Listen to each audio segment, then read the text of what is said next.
கறவைகள் பின் சென்று காணஞ்சேர்ந்துண்போம் அறிவொன்றும் இல்லாத ஆய்குலத்து உன் தன்னை பிறவி பெருந்தனை புண்ணியம் யாமுடையோம் குறை ஒன்றும் இல்லாத கோவிந்தா உன் தன்னோடுறவேல் நமக்கிங்கொழிக்க ஒழியாது அறியாத பிள்ளைகளோம் அன்பினால் உன் தன்னை சிறுபேர் அழைத்தனவும் சீறி அருளாதே ఇరైవా నీ తారాయ్ పరయేలోర్ ఎంబావాయ్. ఇప్పుడు ఈ 28వ పాశ్రం యొక్క భావము అంతరార్థం ఏమిటో తెలుసుకుందాం. ఈ పాశ్రం యొక్క భావం ఏమిటంటే, ఓ కృష్ణ, మేము అవివేక శిఖామణులము. తెల్లవారుగానే చెద్ది త్రాగి పశువుల వెంట అడవికి పోయి పశువులను మేపి సాయంకాలం తిరిగి చేరేవారము.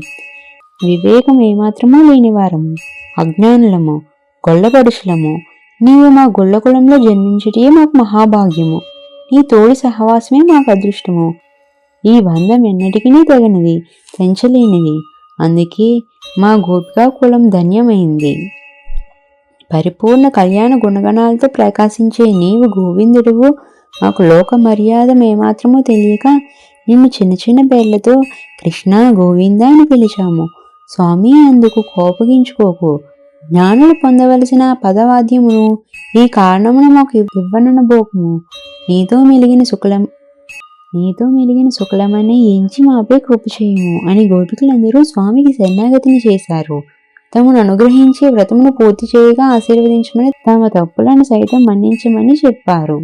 దీని అంతరార్థం ఏమిటంటే, గోపికలు కోరిన ఆవరణాదులు కేవలం లౌకికమైనవి, కానీ వారి అంతరంగమందున్న కోరిక ఆముష్మికమైనదని స్వామికి తెలియను.